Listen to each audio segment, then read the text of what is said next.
Hello, नमस्कार, सुप्रभात, जय हिंद। प्रैक्टिस सेट 1 का 51 से क्वेश्चन स्टार्ट कर रहे हैं। इसके पहले हम 50 तक करवा चुके हैं प्रैक्टिस सेट 1 में। चलिए स्टार्ट करते हैं। बजट तैयार करना पुस्तकालय प्रबंधन के किस कार्य के अंतर्गत आता है? बजट तैयार करना जो है पुस्तकालय प्रबंधन के किस कार्य के अंतर्गत आता है? तो आपका पुस्तकालय प्रबंधन किस कार्य के अंतर्गत आता है? तो इसका आंसर क्या होगा? इसका आंसर हो जाएगा आपका वित्तीय प्रबंधन। वित्तीय प्रबंधन के अंतर्गत जो है बजट तैयार करना आता है। नेक्स्ट है सॉल्व। सॉल्व जो सॉफ्टवेयर है विकास किसने किया? सॉल्व जो है सॉफ्टवेयर विकास किसने किया? किसके द्वारा किया गया है? तो आपका एनआईसी के द्वारा ये सॉल्व सॉफ्टवेयर आपका तैयार किया गया। CA cutter. सीए कटर का नाम जो है वह किस क्षेत्र से संबंधित है? सीए कटर का नाम जो है वह किस क्षेत्र से संबंधित है? आपका हो जाएगा पुस्तकालय के सूचीकरण। पुस्तकालय के सूचीकरण से आपका संबंधित है कौन? CA cutter. सोल्व किसका है विकास किया? एनआईसी ने। और आपका बजट जो है वित्तीय प्रबंधन तैयार करता है। Bibliography of bibliographies. Bibliography of bibliography जो है ये किस प्रकार का स्रोत है? किस प्रकार का स्रोत है? इसका आंसर हो जाएगा यह तृतीय प्रकार का स्रोत है। किस प्रकार का स्रोत है? तो यह तृतीय प्रकार का स्रोत है। पुस्तकालयों के मध्य। पुस्तकालय के जो मध्य है प्रलेखों का विनियम क्या कहलाता है? पुस्तकालय के जो मध्य है प्रलेखों का विनियम क्या कहलाता है? विनियम क्या कहलाता है? ये कहलाता है आपका संसाधन सहभागिता, नेटवर्किंग और प्रलेख आपूर्ति सेवा। यानी पुस्तकालय के जो मध्य प्रलेख का जो एक्सचेंज होगा उसमें आपका संसाधन सहभागिता होगा, नेटवर्किंग होगा और प्रलेख आपूर्ति सेवा इसमें से होगा सभी। यूनियन कैटलॉग क्या है? यूनियन कैटलॉग क्या है? यूनियन कैटलॉग क्या है? तो दो या दो से अधिक पुस्तकालयों को संग्रहों की सम्मिलित सूची को बोलते हैं यूनियन कैटलॉग। यूनियन कैटलॉग का मतलब है दो या दो से अधिक पुस्तकालयों के संग्रहों की सम्मिलित सूची को ही बोलते हैं यूनियन कैटलॉग। डीडीसी का स्वामित्व वर्तमान में किसके पास है? डीडीसी का जो स्वामित्व है किसके पास है? डीडीसी का स्वामित्व जो है आपका OCLLC यानी ऑनलाइन कंप्यूटर लाइब्रेरी सेंटर के पास है। डीडीसी का जो स्वामित्व है इसके पास है OCLC, उसके पास है आपका डीडीसी का स्वामित्व। अब्स्ट्रैक्टिंग पत्रिका या अब्स्ट्रैक्टिंग जो पत्रिका है यह किसका उदाहरण है? अब्स्ट्रैक्टिंग पत्रिका जो है किसका उदाहरण है? तो यह केमिकल एक्सट्रैक्ट्स का। ये किसका उदाहरण है? केमिकल एक्सट्रैक्ट्स का। ये जो है आपका readers digest, India today, Kurukshetra, ये जो है आपका पत्रिका है। ये अब्स्ट्रैक्टिव पत्रिका नहीं है। अब्स्ट्रैक्टिव पत्रिका का मतलब क्या हो? अब्स्ट्रैक्टिव पत्रिका का मतलब होता है कि आपको एक किसी शोध लेख या सम्मेलन पत्र से जो संबंधित होता है उसी को बोलते हैं हम अब्स्ट्रैक्टिव पत्रिका। ये आपका इंडिया टुडे, कुरुक्षेत्र, रीडर ये क्या है? पत्रिका है। पुस्तकालय में स्टॉक वेरिफिकेशन का मुख्य उद्देश्य क्या है? पुस्तकालय में जो है स्टॉक का जो वेरिफिकेशन होता है उसका मुख्य उद्देश्य क्या है? तो उसका मुख्य उद्देश्य है पुस्तकों की स्थिति का पता लगाना, खोई हुई पुस्तकों का पता लगाना और आपका पुस्तकों के संग्रह को मूल्यांकन करना। अगर स्टॉक का वेरिफिकेशन कर रहे हैं इसका मतलब है कोई पुस्तक क्या स्थिति का लगाना, वो पुस्तक किसके पास है, कोई अगर कितना पुस्तक गुम हो गया और पुस्तकों का संग्रह का मूल्यांकन टोटल इसके पास कितना पुस्तक है। तो ये जो स्टॉक वेरिफिकेशन होता है इसका मुख्य उद्देश्य होता है। डिजिटल डिवाइड शब्द का क्या अर्थ है? डिजिटल डिवाइड का शब्द का क्या अर्थ है? तो डिजिटल डिवाइड शब्द का अर्थ होता है सूचना प्रौद्योगिकी तक पहुंच और उसके अभाव के बीच का अंतर। डिजिटल डिवाइड का मतलब है तो सूचना प्रौद्योगिकी और विशेष उसके अभाव के बीच का अंतर ही बोलते हैं हम सूचना प्रौद्योगिकी। Next KWS keyword. KWS keyword जो सर्च किसमें उपयोगी होता है? KWS कीवर्ड जो है किसमें उपयोगी होता है? तो मुख्य रूप से यह आपका होता है सूचना पुनः प्राप्ति में हम KWS कीवर्ड का यूज करते हैं, यानी आपका इंफॉर्मेशन रिट्राइवल में हम यूज करते हैं। कीवर्ड क्या है? एक ऐसी तकनीक है जिसमें उपयोगकर्ता जो है एक या एक से अधिक कीवर्ड का उपयोग करके डेटाबेस, कैटलॉग या वेब पर जानकारी खोजते हैं या उनके द्वारा खोजी जा रही जानकारी के विषय या सामग्री का प्रतिनिधित्व करते हैं। IASLIC का पूर्ण रूप क्या होता है? IASLIC का पूर्ण रूप क्या होता है? इसका Indian association of special library and information centres. Indian association of special library and information centre, IAS का फुल फॉर्म होता है। इसकी स्थापना की बात करते हैं तो 3 दिसंबर 1955 की हुई थी। इसका मुख्यालय कहाँ है? कोलकाता है।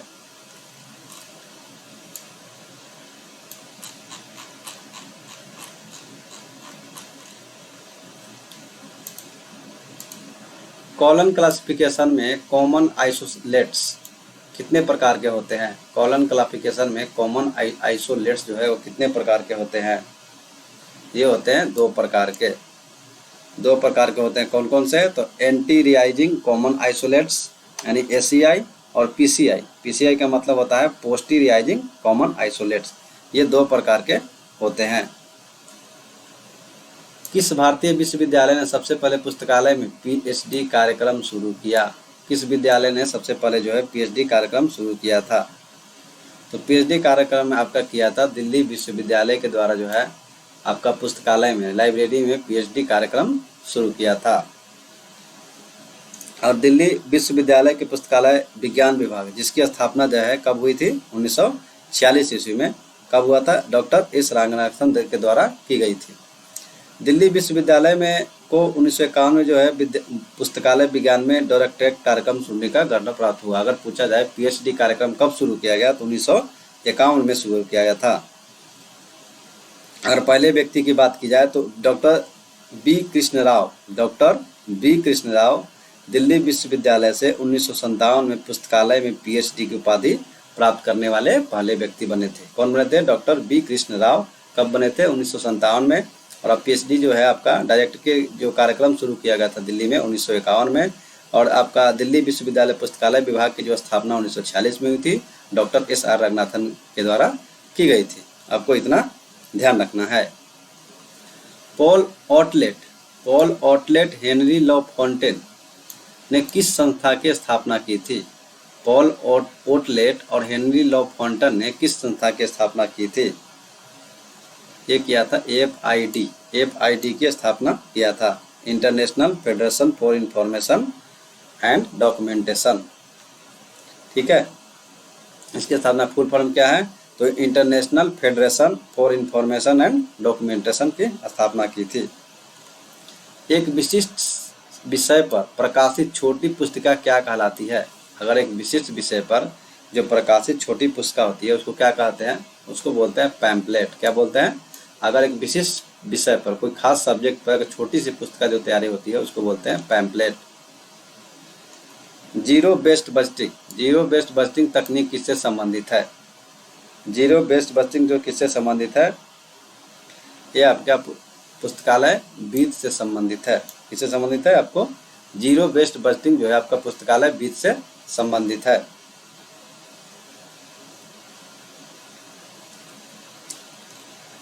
ई शोध सिंधु क्या है? ई शोध सिंधु क्या है? ई शोध सिंधु जो है एक कंसोर्टियम जो ई संसाधनों तक पहुंच प्रदान करता है।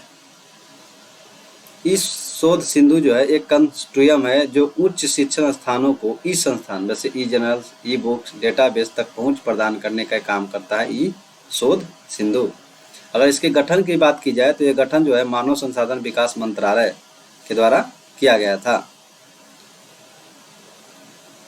इस शोध सिंधु का अगर मुख्य उद्देश्य की बात की जाए तो भारत में विश्वविद्यालय, कॉलेजों, तकनीक संस्थाओं को क्या करना है? उच्च गुणवत्ता वाले इलेक्ट्रॉनिक संस्थानों तक किफायती एवं व्यापक पहुंच प्रदान करना इसका क्या है? मुख्य काम है। अगर इसका प्रबंधन की बात की जाए कि इस शोध सिंधु का जो है प्रबंधन कौन करता है तो इनफिलिबिनेट के द्वारा किया जाता है। किसके द्वारा? इनफिलिबिनेट के द्वारा, केंद्र द्वारा किया जाता है। पुस्तकालय विज्ञान के 5 सूत्रों का प्रथम प्रकाशन किस वर्ष हुआ था? पुस्तकालय विज्ञान के जो 5 सूत्र हैं उसका प्रथम सूत्र का प्रकाशन कब हुआ था, किस रूप में हुआ था? तो एक पुस्तक के रूप में हुआ था। किस रूप में हुआ था? एक पुस्तक के रूप में हुआ था। ये जो है आपका 5 सूत्र है डॉक्टर S.R. रंगनाथन के द्वारा दिया गया था, 5 लॉ ऑफ लैबोरेटरी साइंस। और ये जो है 1931 में, आपको ध्यान रखना है कि 1931 ईस्वी में यह मद्रास लाइब्रेरी एसोसिएशन के द्वारा क्या किया गया था? प्रकाशित किया गया था। आपको इतना ध्यान रखना है। भारतीय राष्ट्रीय ग्रंथ सूची यानी इंडियन नेशनल बिब्लियोग्राफी INB का प्रकाशन कौन करता है? INB मतलब इंडियन नेशनल बिब्लियोग्राफी का प्रकाशन कौन करता है? तो केंद्रीय संदर्भ पुस्तकालय कोलकाता, केंद्रीय संदर्भ पुस्तकालय कोलकाता के द्वारा जो है आपका INB यानी इंडियन नेशनल बिब्लियोग्राफी जो ग्रंथ सूची का प्रकाशन किया जाता है। INB जो भारत में प्रकाशित पुस्तकों की एक आधिकारिक ग्रंथ सूची है। आपको ये क्या है? ग्रंथ सूची, आधिकारिक ग्रंथ सूची है।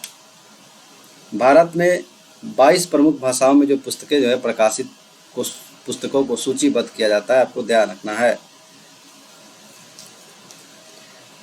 नेक्स्ट, प्रलेखन शब्द का सर्वप्रथम उपयोग किसने किया? डॉक्यूमेंटेशन शब्द का प्रयोग सर्वप्रथम किसने किया?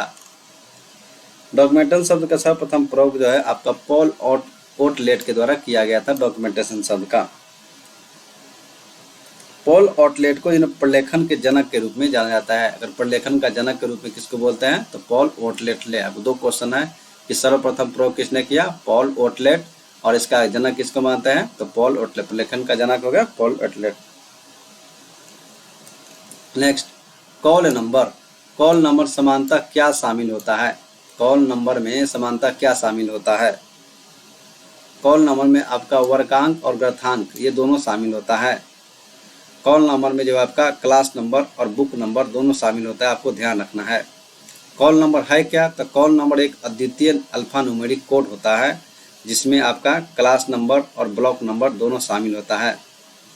यह पुस्तकालय में किसी पुस्तक या अन्य सामग्री को सौंपा जाता है ताकि शेल्फ पर उसे विशिष्ट स्थान पर पहचाना जा सके और व्यवस्थित किया जा सके। और क्लास नंबर की बात की जाती है तो यह पुस्तक के विषय का प्रतिनिधित्व करता है। किसी वर्गीकरण जैसे DDC या CC के द्वारा लिया जाता है।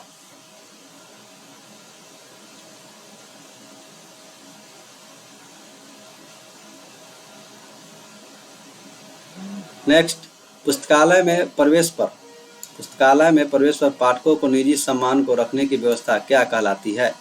अगर पुस्तकालय जो प्रवेश कर रहा है पाठकों को जो निजी सम्मान रखने की व्यवस्था क्या कहलाती है? ये कहलाती है संदर्भ डेस्क। क्या कहलाती है? संदर्भ डेस्क। पुस्तकालय में प्रवेश करने पर जो पाठकों का निजी सामान जैसे बैग हो गया, व्यक्ति पुस्तकें हो गया, रखने की जो व्यवस्था होती है उसको बोलते हैं संपत्ति काउंटर। क्या बोलते हैं उसको? संपत्ति काउंटर या आपको सामान जमा काउंटर कहलाती है। इसका आंसर क्या आ जाएगा आपका? संपत्ति काउंटर। यह सुविधा जो पुस्तकालय के अंदर सामग्री की सुरक्षा सुनिश्चित करने, पाठकों का अध्ययन के लिए एक बाधा रहित वातावरण प्रदान करती है। ये आपका निजी सामान रखने के लिए। संदर्भ डेस्क सूचना अनुसंधान सहायता प्रदान करना, आदान प्रदान, कंट्रोल, सूचनाओं की जारी करने, वापस लेने का काम जो है आपका संदर्भ डेस्क का मतलब होता है कि जो पुस्तक लेन देन होता है वो होता है संदर्भ डेस्क में।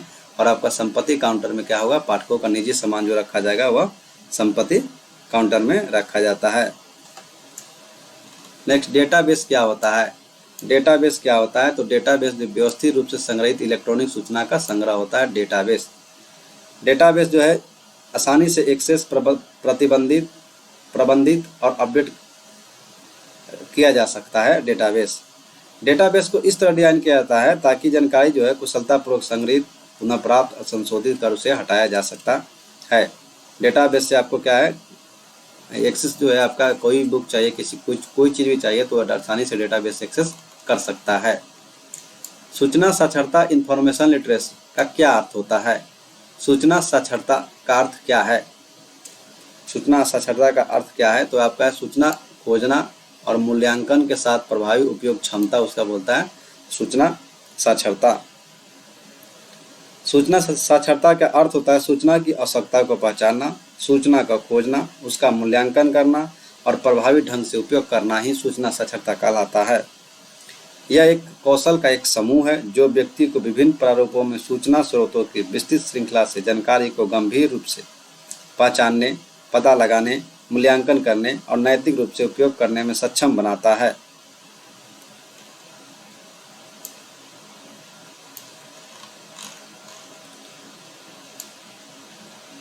नेशनल नॉलेज कमीशन (एनकेसी) के पहले अध्यक्ष कौन थे? एनकेसी के पहले अध्यक्ष कौन थे? तो इसका एनकेसी आपका नेशनल नॉलेज कमीशन के पहले अध्यक्ष सैम पित्रोदा थे। कौन थे? सैम पित्रोदा। यानी आपका नेशनल नॉलेज कमीशन, राष्ट्रीय ज्ञान आयोग का जो गठन अगर बात किया तो कब किया गया था? तो 13 जून 2005 को भारत के समय तत्कालीन प्रधानमंत्री डॉक्टर मनमोहन सिंह थे, उसी में आपका knowledge commission, national knowledge commission का गठन किया गया था। और इस आयोग ने जो रिपोर्ट दी थी 2009 में अपनी अंतिम रिपोर्ट दी थी, 2009 में अपनी अंतिम रिपोर्ट दी थी।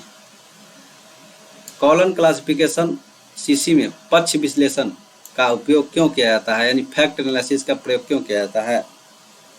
विषयों को वर्गीकृत करने के लिए हम कॉलन क्लासिफिकेशन में क्या करते हैं? फैक्ट एनालिसिस का फेसेट एनालिसिस का क्या करते हैं? हम प्रयोग करते हैं। अगर फेसेट विश्लेषण का बात किया जाए तो यह डॉक्टर S.R. रंगनाथन के द्वारा विकसित एक तकनीक किया गया था, जिसमें किसी मिश्रित या जटिल विषय को उसके घटक या अवधारणा यानी फैसेट्स में तोड़ा जा सकता है। कॉलन क्लासिफिकेशन में बात की जाए तो पहलियों में आपको PM सेट, तो आपका P से होता है पर्सनल, M से होता है मैटर, E से होता है एनर्जी, S से होता है स्पेस और T से होता है आपका टाइम। ये क्या है? मौलिक श्रेणियों के अंतर्गत व्यवस्थित किया जाता है। कैसे? PMEST उसके द्वारा P से होगा पर्सनल, M से होगा मैटर, E से होगा आपका एनर्जी और S से होगा स्पेस और T से होगा टाइम। इसके अंतर्गत ही क्या कहता है? व्यवस्थित किया जाता है। कॉलन क्लासिफिकेशन किसके द्वारा दिया गया? तो डॉक्टर S.R. रंगनाथन के द्वारा विकसित किया गया था। बायोग्राफिकल सोर्स क्या प्रदान करते हैं? बायोग्राफिकल सोर्स आपको क्या प्रदान करते हैं? ये प्रदान करते हैं लोगों के जीवन की जानकारी प्रदान करते हैं। आपका लोगों का जीवन कैसा था उसके बारे में प्राप्त करते हैं। जीवन संबंधी स्रोत वे संदर्भ सामग्री जो व्यक्ति के जीवन और उपलब्धियों के बारे में आपका जो रचनात्मक तथ्यात्मक जानकारी देता है, वही होता है आपका बायोग्राफी स्रोत। पुस्तकालय के 3D कार्ड सिस्टम किसने विकसित किया? पुस्तकालय के जो है आपका 3D कार्ड सिस्टम जो है किसने विकसित किया है? तो ये विकसित किया गया डॉक्टर S.R. रंगनाथन के द्वारा जो है पुस्तकालय के 3 कार्ड सिस्टम। 3 कार्ड सिस्टम का उपयोग बात किया तो कौन कौन होते हैं? तो आपका रजिस्टर कार्ड हो गया, चेक कार्ड हो गया और आपका क्लासिफाइड इंडेक्स कार्ड हो गया। ये 3 कार्ड होते हैं। OCLC किस देश में स्थित है? OCLC जो है किस देश में स्थित है, यानी ऑनलाइन कंप्यूटर लाइब्रेरी सेंटर जो है वह कहाँ स्थित है? तो ये आपका है USA में स्थित है, यानी अमेरिका में स्थित है। यह क्या है? एक वैश्विक गैर लाभकारी जो है आपका पुस्तकालय सहकारी संस्था है। इसकी स्थापना की बात की जाए तो OCLC की स्थापना जो है 1967 ईस्वी में ओहियो कॉलेज लाइब्रेरी सेंटर के रूप में हुई थी। कौन सा कॉलेज?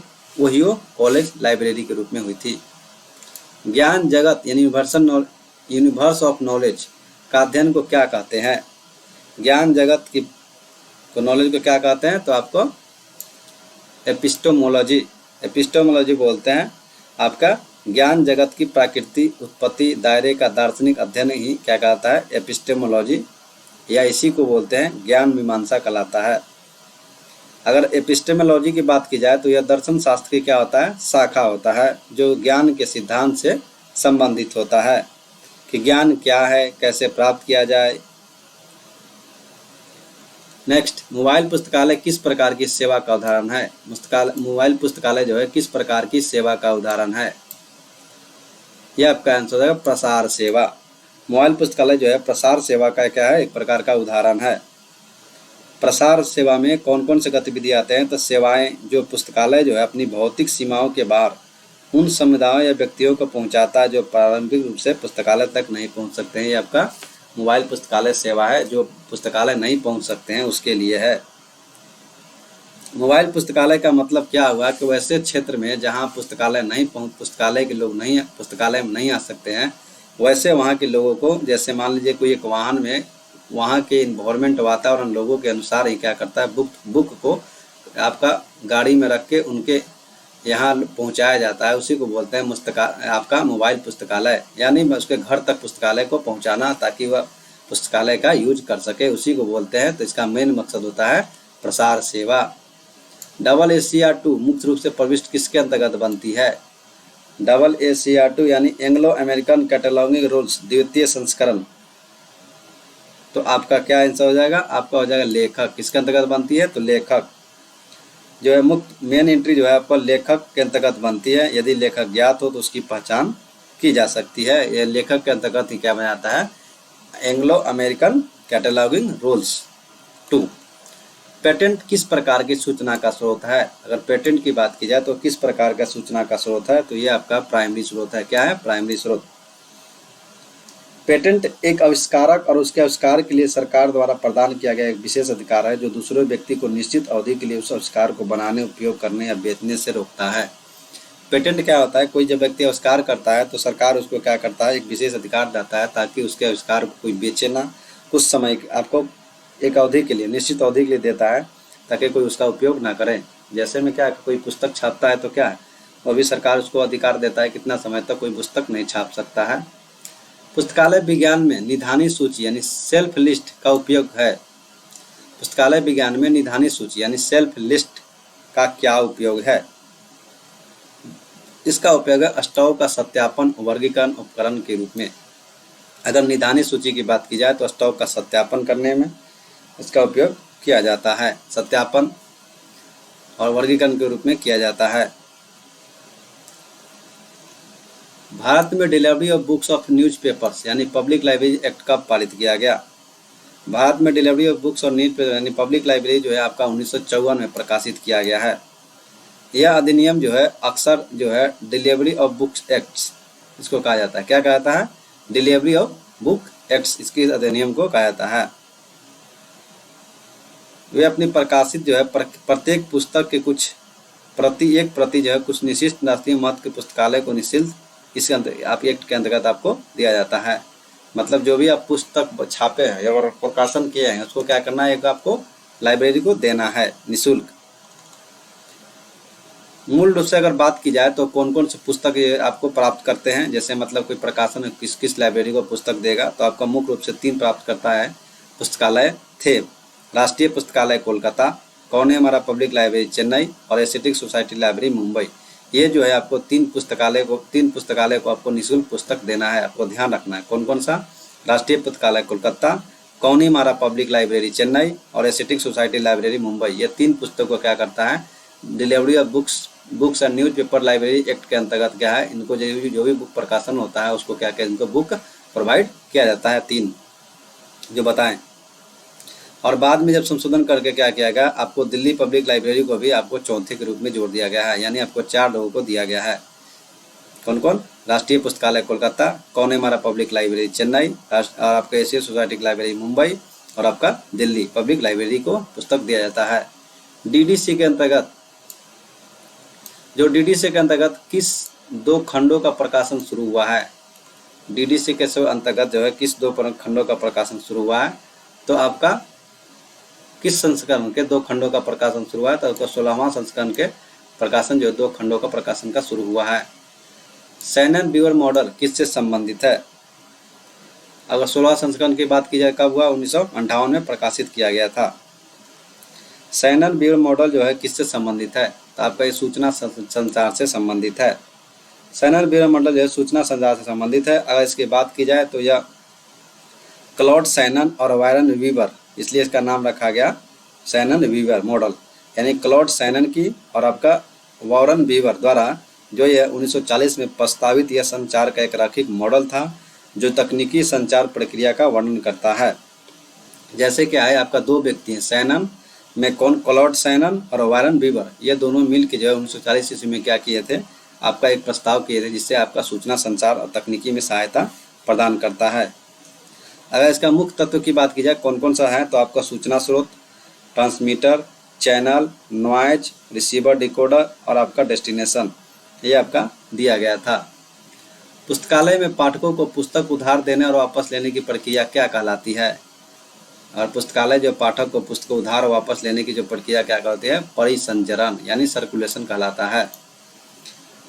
इसमें क्या क्या गतिविधि की बात की जाए तो इसमें क्या क्या होता है, परिसंचरण के विभाग के पुस्तकालय का अनुभाग होता है, जो इसमें क्या क्या होता है, तो आपका पाठक का पंजीकरण होगा, पुस्तकों को जारी यानी कब दिए हैं यानी इशू डेट होगा, कब वापस लिए उसका डेट होगा, दे तिथि का प्रबंधन यानी विलम्ब दिया है तो विलम्ब एकत्र सूत्र करना, उसको पैसा लेना है, रिजर्वेशन का भी होता है और आपका नवीनकरण शामिल होता है इसमें, तो आपको ध्यान रखना है।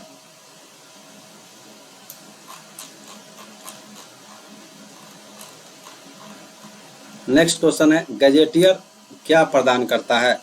गजेटियर आपको क्या प्रदान करता है, तो गजेटियर जो है आपको भौगोलिक स्थानों की जानकारी जो आपको प्रदान करता है। गजेटियर का एक भौगोलिक शब्दकोश से निर्देशिका है, जिसमें स्थानों जैसे देश, शहर, नदी, पहाड़ के बारे में जो है वर्णक्रम से आपको व्यवस्थित जानकारी दिया जाता है। इसे आमतौर पर जो है स्थान का नाम, स्थिति, अक्षांश, देशांतर पता करने के लिए किया जाता है। नासडॉक नेशनल सोशल साइंस और डॉक्यूमेंटल सेंटर किस संस्था का हिस्सा है। आपका नासडॉक जो है national social science documentation centre जो है यह किस समाज का हिस्सा है, तो ICSSR यानी भारतीय सामाजिक विज्ञान अनुसंधान परिषद का क्या है, यह इसका हिस्सा है। आपको ध्यान रखना है, भारतीय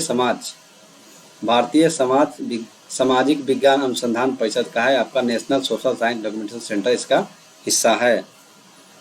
अगर बात की जाए तो इसकी स्थापना कब हुआ था, तो NSDOC की स्थापना जो है 1969 में किया गया था, किसके द्वारा, ICSSR के द्वारा की गई थी। ताकि इसका मेन मकसद था कि भारत में जो सामाजिक विज्ञान अनुसंधान का समर्थन करने के लिए और प्रलेखन और सूचनाओं सेवा प्रदान की जा सके, इसलिए क्या इसका स्थापना किया गया। खुदा बख्श लाइब्रेरी ओरिएंटल लाइब्रेरी किस वर्ष संसद द्वारा राष्ट्रीय महत्व घोषित किया गया, तो राष्ट्रीय महत्व संस्था घोषित किया गया आपको कब, खुदा बख्श ओरिएंटल लाइब्रेरी को किस वर्ष जो है संसद द्वारा जो राष्ट्रीय महत्व का संस्था घोषित किया गया, ये आपको घोषित किया गया था 1969 ईस्वी में। अगर बिहार ये जो है आपका कहाँ है, तो ये आपका बिहार के पटना में खुदा बख्श ओरिएंटल लाइब्रेरी के नाम से स्थित है, बिहार के पटना में। यह पुस्तकालय जो अपनी दुर्लभ पांडुलिपि, इस्लामी, फारसी, अरबी, उर्दू अन्य भाषाओं के ग्रंथों के संग्रह के लिए यह फेमस है। अगर खुदा बख्श ओरिएंटल लाइब्रेरी की स्थापना की बात की जाए तो स्थापना जो है मौलवी खुदा बख्श खान, इसलिए इन्हीं के नाम पर रखा गया आपका खुदा बख्श, मौलवी खुदा बख्श खान के द्वारा किया गया था। कब किया गया था, 1891 ईस्वी में, और 1969 ईस्वी में इनको संसद द्वारा राष्ट्रीय महत्व का संस्था घोषित किया गया। तो आपको ध्यान रखना है, इसकी स्थापना 1891 ईस्वी में किया गया था, किसके द्वारा, तो मौलवी खुदा बख्श खान के द्वारा, और संसद द्वारा 1969 ईस्वी में राष्ट्रीय महत्व घोषित किया गया है। और इसमें पुस्तक की बात की जाए, इस्लामी, फारसी, अरबी, उर्दू अन्य पुस्तकों जो है इसमें संग्रह किया गया है। वेब 2.0 प्रौद्योगिकी पुस्तकालयों में उपयोग किस पर केंद्रित है। अगर वेब 2.0 प्रौद्योगिकी पुस्तकालयों में उपयोग किस पर केंद्रित है, तो ये आपका सहभागिता और उपयोगकर्ता और सहभागिता के ऊपर डिपेंड करता है। पुस्तकालय समिति का मुख्य कार्य क्या होता है। अगर पुस्तकालय समिति की बात की जाए तो इसका मुख्य कार्य क्या होता है। पुस्तकालय समिति का मुख्य कार्य की बात की जाए तो नीति का निर्धारण करना और सलाह देना। पुस्तकालय समिति का मुख्य कार्य होता है नीति को निर्धारण करना, पुस्तकालय के मामलों में सलाह देना। पुस्तकालय जो समिति जो है आमतौर पर पुस्तकालय के समग्र पर्यवेक्षण, मार्गदर्शन और विकास के लिए जिम्मेवारी होता है। पुस्तकालय समिति के अगर कार्य की बात की जाए तो क्या क्या कार्य शामिल हो सकते हैं, तो पुस्तकालय के लक्ष्य उद्देश्य को परिभाषित करना, पुस्तकालय सेवाओं संग्रह, विकास, बजट और नियमों से संबंधित नीति का निर्वहन करना, लाइब्रेरियन को सलाह देना, और जो पुस्तकालय के प्रदर्शन की निगरानी करना ताकि लोग क्या है उस पुस्तक से परिचित हो सके, और उसके विकास के लिए सिफारिश करना, ये होता है आपका पुस्तकालय समिति का कार्य। साइटेशन इंडेक्सिंग का विचार सर्वप्रथम किसने दिया था। साइटेशन इंडेक्सिंग का विचार सबसे पहले किसने दिया था, तो आपको यूजिन गारफील्ड के द्वारा दिया गया था। यूजिन गारफील्ड के द्वारा जो है आपका सर्वप्रथम जो है साइटेशन इंडेक्सिंग का विचार दिया गया था। भारतीय पुस्तकालय विज्ञान सार जो है का प्रकाशन कौन करता है, यह आपका किया जाता है IASLIC के द्वारा किया जाता है। आपका भारतीय यानी Indian library science abstracts ILS का प्रकाशन कौन करता है? IASLIC। ठीक है, इसका फुल फॉर्म अगर बात की जाए, Indian association of special libraries and information centre. Indian association of special libraries and information centre. ठीक है। यूडीसी में प्रयुक्त होने वाला मिश्रित अंकन का क्या अर्थ है? जो मिक्स नोटेशन उसका क्या अर्थ है? तो यूडीसी में प्रयुक्त होने वाला मिश्रित अंकन का जो अर्थ होता है, अक्षर और अंक दोनों इसमें प्रयोग किया जाता है। कौन? अक्षर और अंक जो है दोनों का प्रयोग किया जाता है मिक्स्ड नोटेशन में। यूडीसी का फुल फॉर्म बात की जाए तो यूनिवर्सल डेसिमल क्लासिफिकेशन। मिश्रित अंकन की बात की जाए तो एक ऐसी प्रणाली है जो ज्ञान को वर्गीकृत करके दर्शाने के लिए विभिन्न प्रकार के प्रतीकों का उपयोग करती है, उसी को बोलते हैं मिक्स्ड नोटेशन। पुस्तकालय में चयन यानी बुक सिलेक्शन का उत्तरदायित्व समानतः किसके पास होता है? अगर पुस्तकालय में कोई पुस्तक खरीदना है, बुक सिलेक्शन करना है, तो इसका दायित्व किसके पास होता है? ये जो आपका पुस्तक होता है तो ये विषय विशेषज्ञ और लाइब्रेरियन के पास ही होता है कि किस पुस्तक को क्या किया जाए, आपका सिलेक्शन किया जाए, खरीदा जाए। पुस्तक चयन का महत्वपूर्ण प्रक्रिया जिसके द्वारा पुस्तकालय अपने संग्रह के लिए उपयुक्त सामग्री का चुनाव करते हैं। यह प्रक्रिया जो है उपयोगकर्ता के आवश्यकताओं और पुस्तकालय के लक्ष्यों पर निर्धारित होता है, यानी आपका पुस्तक उपयोगकर्ता के अनुसार ही खरीदा जाएगा। जो प्रकार के उपयोगकर्ता वहाँ पे होंगे उसी के अनुसार जो है पुस्तक को खरीदा जाएगा। 5 लॉ ऑफ लाइब्रेरी साइंस पुस्तक किस वर्ष प्रकाशित किया गया है? 5 लॉ ऑफ लाइब्रेरी साइंस आपको बता दिया है कब किया गया, 1931 में ऐसा डॉक्टर एस आर रंगनाथन के द्वारा किया गया था। अगर फिर से बताते हैं 5 लॉ में कौन कौन से आते हैं, तो फर्स्ट लॉ है पुस्तक उपयोग के लिए है, यानी पुस्तक को रखना नहीं है, लाइब्रेरी में सजा कर नहीं रखना है, उपयोग करना है, और ये सभी समुदायों के लिए क्या है, उपयोग कर सकते हैं। दूसरा नियम कहता है कि प्रत्येक पाठक को उसकी पुस्तक मिले, यानी प्रत्येक आपका जो पाठक है, पढ़ने वाले हैं, सभी को उसका जो रिक्वायरमेंट है वो पुस्तक मिले। तीसरा बोला गया कि प्रत्येक पाठक को उसका पुस्तक मिले। तीसरा बोला गया कि प्रत्येक पुस्तक को उसका पाठक मिले। इसका मतलब है कि यानी प्रत्येक पुस्तक को जो है कोई ना कोई पाठक उसको पढ़े, यानी वो ऐसे ही रखा ना रहे। चौथा नियम कहता है कि पाठक का समय बचाए। अगर आपका उसके रिक्वायरमेंट का पुस्तक मिल जाता है तो क्या हुआ, उसका समय बच जाता है। और पांचवा नियम है कि आपका पुस्तकालय एक वर्धनशील संस्था है, यानी क्या करना, पुस्तकालय का हमेशा विकास करना है, यानी पाठकों के संख्या में इजाफा करना है, आपका बिल्डिंग स्ट्रक्चर सब में क्या करना है, आपका वर्धनशील यानी बड़ा करना है उसको। नेक्स्ट 100 क्वेश्चन है, DRTC यानी documentation research and training centre कहाँ स्थित है? DRTC documentation research and training centre कहाँ स्थित है? ये स्थित है आपको, ये बेंगलोर में स्थित है। आपको DRTC बेंगलोर में स्थित है। इसकी जो स्थापना बात की जाए तो इसकी स्थापना 1962 ईस्वी में किया गया था। तो ये आपका 100 क्वेश्चंस कंप्लीट हो गए हैं। और आपसे एक रिक्वेस्ट है कि आपको अगर वीडियो अच्छा लगे तो लाइक सब्सक्राइब कीजिएगा, और आप टेलीग्राम चैनल जरूर ज्वाइन कीजिए, वहाँ पे आपको PDF शेयर कर दिया जाता है। आज के लिए धन्यवाद। जय हिंद, जय भारत।